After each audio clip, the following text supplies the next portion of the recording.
일부 시중은행이 대출금리를 제멋대로 책정한 사실이 드러나면서 금융소비자들의 분노가 일고 있죠.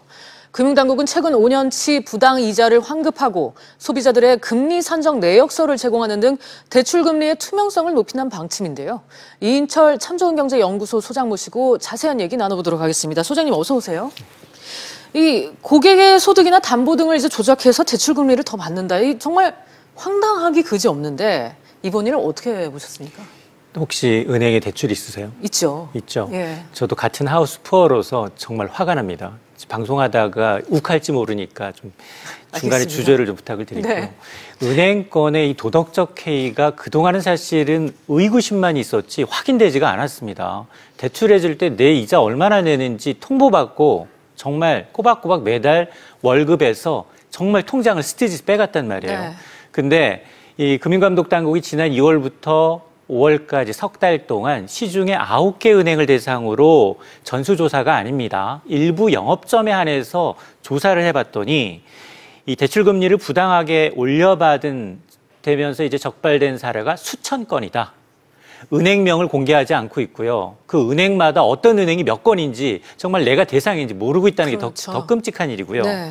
이 적발된 사례를 좀 보니까 연소득이 있는데 아예 없는 사람이다. 그리고 최고 가산금리를 이제 부과를 했고요.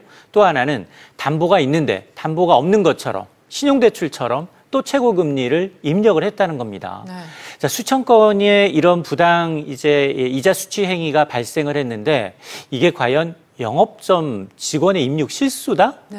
이게 팻핑거의 과연 잘못일 거냐? 이 부분에 대한 의구심이 있겠죠. 저는 물론 100% 고의라고 봅니다.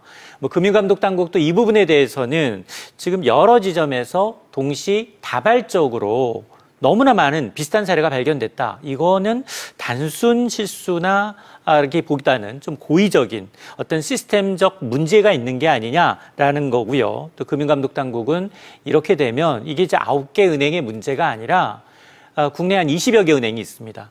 전체 은행을 대상으로 이런 유사한 사례가 있는지 전수조사까지 검토하겠다라는 겁니다. 네, 아마 지금 얘기 들으시는 시청자 여러분들 그리고 저도 마찬가지긴 합니다만 도대체 어떻게 이런 일이 발생할 수 있는 것인가 하는 의문이 드실 텐데 그 전에 은행 금리가 대체 어떻게 산정이 되는지 이거부터 좀 따져보고 싶거든요. 사실 저희들은 통보받아서 잘 몰라요. 그렇죠. 은행이 가르쳐주면 그런가 보다. 네. 매달 돈 띄어가는구나 라고 했는데요. 사실 그 구조를 좀 들여다보면 은행이 건드릴 수 없는 이 기본금리라는 게 있습니다. 은행들도 회사채를 발행한다든가 CD를 발행한다든가 하면서 이 조달금리가 있습니다. 이건 건드릴 수가 없고요. 기준금리는 건드릴 수가 없습니다. 그러나 이 가산금리가 문제입니다. 네. 이 가산금리가 지금 시중은행의 가산금리가 최고 많이 받는 데는 3.47%. 2% 중반이에요. 그러니까 배보다 배꼽, 기준금리보다 가산금리가 훨씬 더 커져버린 상황입니다. 이러다 보니까 이 가산금리 내역을 좀 발행하게 되면 은행권이 회사채를 발행할 때 발행하는 원가부터 시작해서 각종 법정이자 신용대출일 경우에는 보험료, 수수료 이런 걸 한마디로 뭐라고 얘기하느냐? 위험 과중 금리입니다. 그러니까 한 대출자한테 대출해주기 위해서 은행이 부담해야 될 조달 비용 플러스 그 사람한테 만일 뜯길 위험이 있기 때문에 보험도 들어야 하고 수수료도 들어야 하는데 이런 위험 가중 금리가 있는데 이게 더 커졌다라는 겁니다.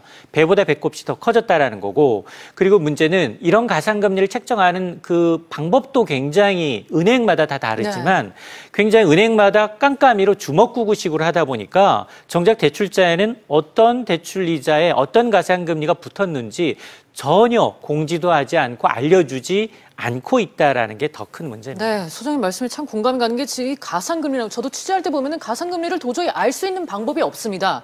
소위 이제 영업비밀이라고 얘기를 하면서 공개하지 않는데 어느 정도의 영업비밀이길래 그럴까요? 사실 은행권의 논리는 가산금리는 영업비밀입니다. 그래서 이제 산정과밀은 고객들한테 알려드릴 수가 없습니다라고 네. 얘기를 합니다. 이건 100% 소비자 알 권리를 무시하는 행태입니다.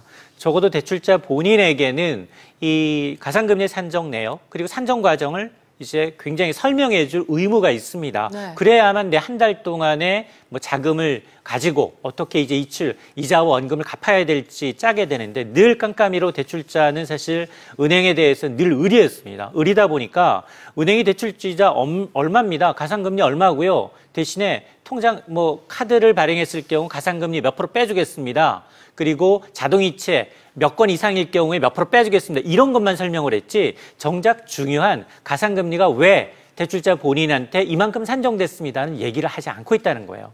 그러다 보니 이런 이제 사고가 발생한 것으로 보입니다. 네.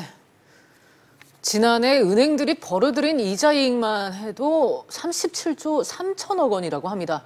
역대 최대 수준이라는 얘기까지 나오는데 대출금리 산정에 대한 의혹까지 불거지다 보니까 이 금융당국에 대한 비판도 지금 상당합니다. 그렇죠? 그 금융소비자원에 이제 접수된 이 대출자들의 불만 가운데 70%가 이자 부분이에요. 그러니까 그동안도 늘 과도하게 이자가 좀 많다. 아니 왜냐하면 사상 최저금리까지 떨어졌음에도 불구하고 정말로 우리는 예금금리는 적게 올리고 대출금리는 빠르게 그리고 큰 폭으로 올렸던 관행 때문에 이런 불만이 폭주했는데 이번에 이제 9개 시중은행에서 불법이 이제 확인된 만큼 전수조사를 통해서 그 은행권의 약탈적 어떤 금리 장사에 대해서는 철저한 이 조사 그리고 제재가 뒤따라야 합니다.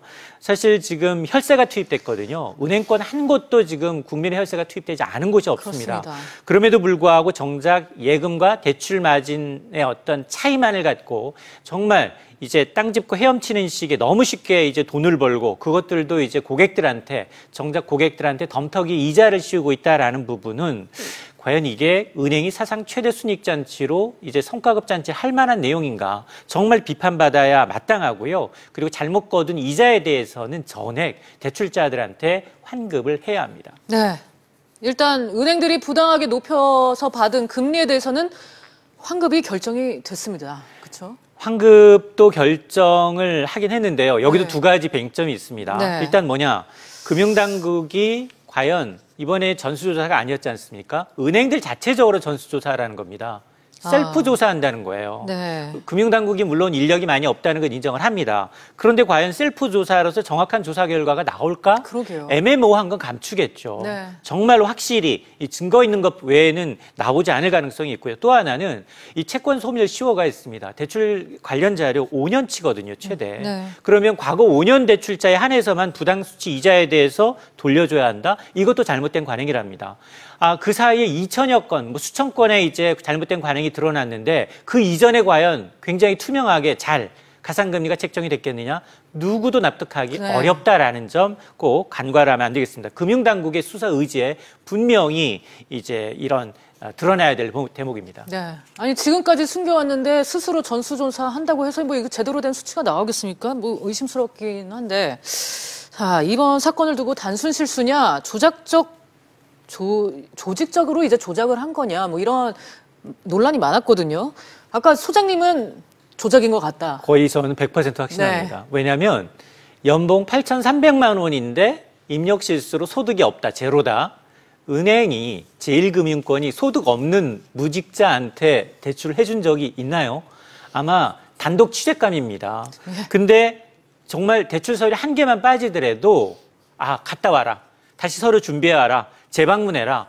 굉장히 갑질했던 은행인데 이걸 영업점에서 수천 건의 불법 이주 수치가 나타났음에도 불구하고 이걸 단순히 뭐 영업점 직원의 실수다라고 치부하는 건 이거는 정말 앞뒤 논리가 맞지 않는다라는 거고 때문에 지금 9개 은행이 아니라 20여 개 은행 전체로의 조사 범위 이제 확대해야 되는 것은 물론이고 그리고 이런 게 과연 이제 시스템적으로 혹시나 이게 영업점의 문제가 아니라 본사 차원의 어떤 시스템 에러일 수도 있기 때문에 그런 부분에 대한 조사도 전면 이루어져야 합니다. 네, 이번 금융당국의 조사 결과 발표에 대해서 좀 비판적인 시각도 있습니다. 그러니까 뭐 구체적인 수치가 뭐 빠져 있고 뭐 어느 은행이 뭐 얼마나 했다 이런 사례들이 빠져 있다 보니까 의혹만 만든 거 아니냐 뭐 이런 목소리도 있거든요. 이 9개 은행 가운데 네. 지금 은행 건건별로 몇 건의 이제 영업점에서 이런 수치가 이루어졌는지 하나도 발표를 하지 않았습니다. 그러면서 나온 대책에 대해서도 지금 금융위원회, 금융감독원의 이 발표가 좀 뉘앙스가 좀 차이가 납니다. 그렇군요. 일단 최종구 금융위원장은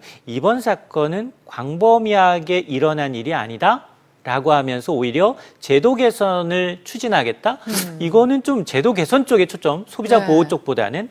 그리고 윤석헌 이 금융감독원장은 이게 지금 수천 건에 달하는 이런 사건이 이제 비일비재하게 나타났고 있다는 건 9개 은행만의 문제가 아니라 전체 은행에 대한 전수조사를 검토하겠다라고 해서 일단 저는 사실 금융감독원장의 이 행보에 오히려 더 힘을 실어주고 싶은 마음인데 어쨌든 지금까지도 너무 이제 은행의 어떤 편의적인 어떤 사고방식에 이제 소비자들이 이제 분노하고 있고 여기에다가 금융감독 당국이 앞으로 어떻게 이 문제를 처리할 것인가에 대해서 수백만, 수천만의 대출자들이 지금 주시하고 있거든요. 분명히 이번 사태를 이제 어떻게 처리할 것이냐를 두고 은행권의 이제 신뢰 회복과도 연관된 문제 아닙니까? 네. 그러다 보니까 이 적발되면 아니고 적발되지 않으면 모름새로 이제 깜깜이 넘어가는 그런 관행은 이제 철퇴를 좀 놔야겠습니다. 네. 그러니까 지금 금융위가 약간 금감원의 움직임에 조금 제동을 거는 그런 뉘앙스를 보이고 있다는 소비자님의 말씀이었는데 자꾸 이제 엇박자, 금감원과 금융위가 자꾸 여러 사안에서 엇박자를 보이는 것 같습니다. 일단 뭐 이번 사안만 봤을 때 소비자들의 신뢰를 회복하기 위해서 뭐 은행권들 어떻게 해야 되겠습니까? 사실 지난해에도 사상 최대였는데 네. 성과급 잔치를 쉬쉬하면서 했어요. 왜냐 언론에 드러나면 욕을 먹으니까. 예대마진차에 대한 비중이 워낙 높습니다. 다른 우리나라의 이제 한국형 골드만삭스 투자은행이 나오지 않은 이유가 바로 여기에 있습니다. 너무 쉽게 은행의 예금과 대출만 갖고 이제 영업을 하다 보니까 이런데요. 이게 사실은 앞서 제가 공적 자금 투입 얘기했습니다만 은행이 이제 고객을 봉으로 여기고 있다라는 사실을 이제 드러난 만큼 이에 대한 소비자 회복은 쉽게 되지 않습니다. 이거 털고 넘어가지 않고 그냥 여기서 셀프 조사하고 적당히 드러난 선에서 무마한다면 결코 신뢰 회복되지 않습니다. 네. 20여 개 은행이 지금 살기 죽기로 예대마진차에 대한 정말 이 원가 검수 조사가 들어가게 되면 정말 무너질 은행이 있어요. 그렇게 되면 한순간에 영업 비밀이라는 이유로 그동안 이제 침소봉대하면서 원가를 공개하지 않았던 가상금리 공개 과정을 낱낱이 좀 풀어 헤쳐서 소비자들의 알 권리를 좀 충족시켜줄 필요가 있어 보입니다. 네, 소장님 오늘 말씀 여기까지 듣겠습니다. 감사합니다.